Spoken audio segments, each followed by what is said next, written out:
Vamos pegar bem na questão do princípio das dores. Muita coisa está sendo discutida hoje que talvez, ou com certeza, poderia ter sido evitado lá em 2022, quando a SAF foi aprovada.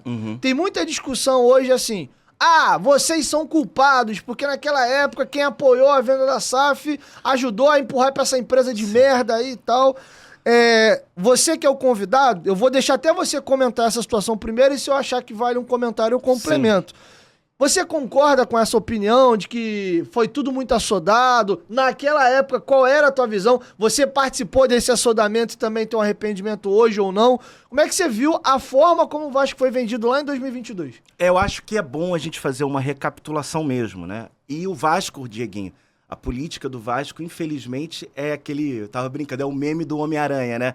Cada um apontando pra si e o Vasco afundando, né? Então, são 20 anos de problemas, de gestões de diversos campos políticos do Vasco, né? A gente me ajuda a relembrar. Teve Dinamite, depois Eurico retorna, Campelo com a ajuda da galera que era vinculada a Eurico, porque deu golpe no Brant, depois Salgado e todo o imbróglio da eleição do Levin, e depois agora Pedrinho. Então, você vê como os campos políticos estão presentes ao longo disso aqui. Eu falei o quê? São 15 anos no máximo, ou 13 anos, sei lá, de política vascaína. Então, esse momento, a gente chega em 2021, você vai lembrar bem. Eu estava tentando lembrar um dia desse. O jogo, eu não sei se foi o jogo do Londrina ou o jogo do Vila Nova. A gente perde 3-0, 4-0. O último jogo que só garoto jogava. Foi Londrina. Foi Londrina lá no Estado do Café. E essa reta final da Série B, todo mundo foi goleando a gente. O Vitória veio aqui, meteu 3, foi uma porrada atrás do outro. Talvez da gente vendo o pior momento do futebol da história do Vasco. O 2021 foi o pior da história do Vasco. E aí, o que acontece? Ninguém mais acreditando em nada.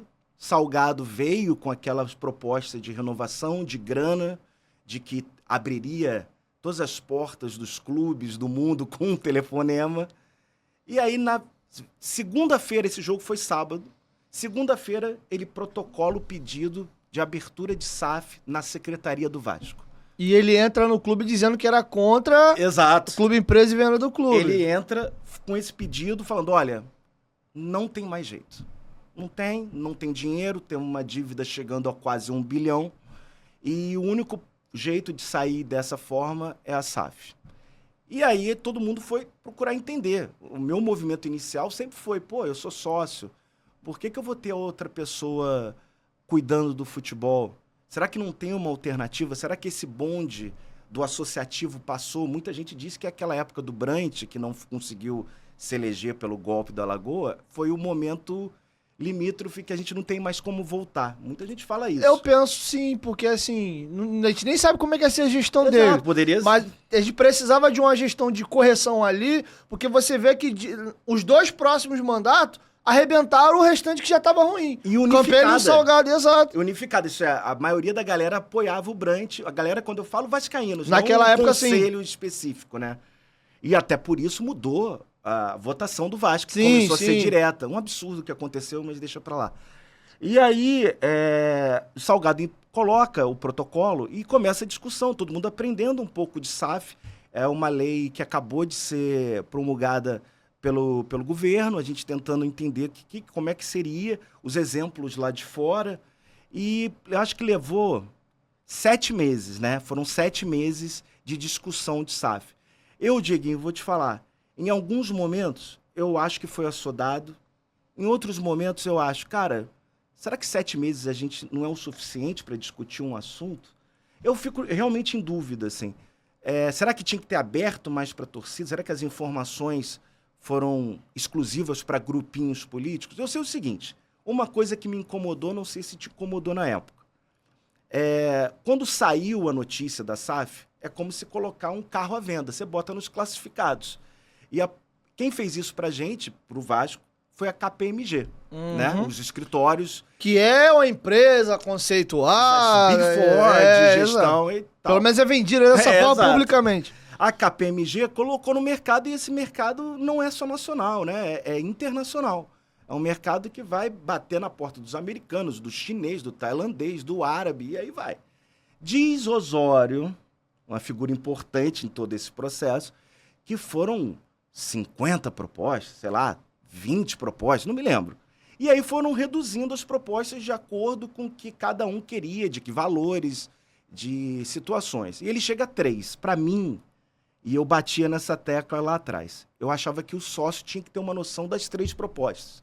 Pô, o City quer o estádio e 90%. Não, aí ele pega ruim, São Januário não, calma aí.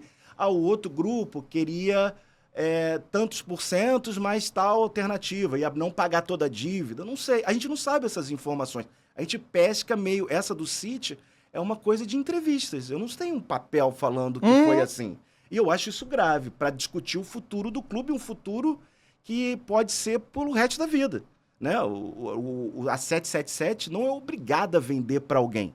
Esse é um ponto muito importante, né? Ela estando correta, ela pode gerir o Vasco por 100 anos. A gente vai passar desse mundo para o melhor e a gente não vai ver outro dono ou outro responsável gestor. Então é uma decisão importante. Esse é um ponto que eu acho que foi crítico. E há um andamento da Série B, né, Dieguinho? O time lá sofrendo, sem dinheiro, todo mundo falando. O Salgado veio aqui, sentou e falou para você, ó, o clube está quebrado, não tem como sair dessa insolvência. E vendo o nível dos negócios de futebol atualmente, você ter no seu colo quase 1 bilhão de dívida, a associação realmente não tem como pagar. Até acho o Gustavo Mel, que você mencionou, que é um sonhador, né? 51% da associação, ele está nesse pique. Eu discordo dele, né? Sou amigo dele, mas discordo. Eu acho que, infelizmente, a associação não consegue reunir dinheiro ou um investidor que vai aceitar ficar com 49%. Mas é uma boa discussão. Sempre é bom ter alguém contrário discutindo. Então, acho que todo sócio se sentiu meio pressionado a falar, cara, o clube está quebrado, talvez a gente não suba pela segunda vez para a Série A e a gente está com a corda no pescoço. A 77 foi lá, apresentaram, a KPMG fez a due diligence. O que é due diligence? Aquele processo de investigação, de capital, de problemas de processuais, processo administrativo, tributário, o que você pensar. E falaram, olha, tem algumas restrições aqui a colar, mas está tudo bem, vamos votar. E aí a 777 ganhou com uma lavada. Eu sempre fui da opinião que o contrato, que a galera bate nessa tecla, pô, o contrato é confidencial. As reuniões que rolaram, não sei se você lembra do conselho, que tinha lá o PowerPoint, falando a questão do estádio, ó, se quiser o estádio, a 777 investir, o CT, que a gente sabe da cláusula, ó, até julho de 2024, isso me dava uma tranquilidade. Mesmo o contrato estando confidencial, eu não ficava com receio de, cara, pô, a gente não sabe nada do que está acontecendo. Inclusive, o problema atual não é por causa do contrato. Pode ter uma pegadinha lá que a gente pode descobrir depois, mas nesse momento não é o problema do contrato. O problema é o parceiro. O problema é o parceiro. E o que aconteceu? Isso pode acontecer com qualquer parceiro gestor de futebol. Passaram-se 2023, eles tentaram assumir o Everton, comprar mais um clube, eles passaram pelo Hertha, passaram pelo Genoa, passaram pelo Red Star, França, Melbourne, Alemanha... Né? Assim, passaram, teve KPMG lá da Itália, da França, deu ok. Só que a condição financeira da 777, na virada de 2023 para 2024, mudou completamente. Eles são uma empresa que é vinculada nas Bahamas e o governo das Bahamas simplesmente bloqueou 1,2 bilhões. Em Bermudas. Bermudas, verdade. E aí mudou. A partir daí, as linhas de crédito que eles conseguiam em banco, em seguradora, o downgrade de notas, que isso é importante, você tem uma nota AB, é tipo do governo, lembra? Os Estados Unidos vai liberar a grana para tal governo, mas eles não têm confirmação de que eles vão devolver. A nota A, A-, B+, é positiva, que o cara tem uma boa linha de crédito. É como as pessoas físicas um bom pagador também. Na praça. Exato. E a 777 se transformou de um pagador razoável para bom para um péssimo pagador. Isso em 6 meses. E aí o Vasco está nesse furacão que está afetando todos os clubes, né? Não só o Vasco. O Red Star, o próprio Hertha, o Standard Liège, que é o mais grave. Então, assim, acho que existiam princípios de que os gringos de boné eram confusos, sim. Mas eu acho que a gravidade da situação não era esperada por ninguém, mesmo Osório, Duque Estrada, Salgado. Eu acho que todo mundo, assim, a rapidez que levou a queda, ou está levando a queda da 777, pegou todo mundo de surpresa, pelo menos essa é a visão que eu tenho. Vai ter gente que vai falar que não, porra, eles já eram confusos, etc. Mas eles entraram no Everton colocando, e colocaram, né, Diego? Mais de 1 bilhão. 200 milhões de libras, é muita grana. Então, assim, eles investiram e esse dinheiro não sei se vai voltar. O Everton tá quebrado, como a gente conversou. O Everton não sei se vai conseguir pagar isso para eles. É tipo um empréstimo ponte nosso de 70 milhões. Então, assim, é uma situação que a gente tá num barco recebendo as notícias da justiça, dos noticiários internacionais, e eu acho que o Pedrinho, nessa situação, vendo que a vaca poderia ir para o brejo, que o aporte, não é questão mais do aporte de setembro, é a questão de agora, julho, agosto. Será que vão honrar os compromissos? E até você comentou, pô, será que pode ter um bloqueio internacional nas porcentagens da 777? Tudo isso acho que fez com que, acho que dá um apoio da narrativa do Pedrinho de procurar a justiça. Ó, eu quero me resguardar. E o resguardo do Pedrinho, muita gente questiona, mas é permitido por lei. É um artigo chamado, descrito como 4777, coincidentemente, foi lá no Código Civil, isso é.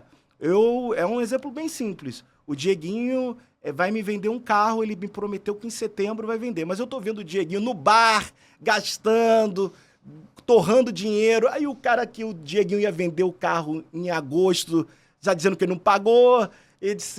E aí? Eu vou esperar o Dieguinho não me dar o carro ou eu vou tentar atuar para ele me apresentar uma garantia? Não, Danilo, calma. Eu tenho um carro aqui, tá reservado para você. O Pedrinho acho que tentou buscar essa garantia na justiça que a 777, através das notificações, não conseguiu dar. E aí, galera, curtiu o corte? Aproveita então, já se inscreva aí no canal para fortalecer o nosso trabalho. 2 vezes por semana a gente grava novos episódios, os cortes soam aí todo santo dia. Então você que quiser dar uma moral pra gente, ajudar a família Futebolaço a continuar crescendo, então já se inscreva no nosso canal. Valeu? Tamo junto e até o próximo corte.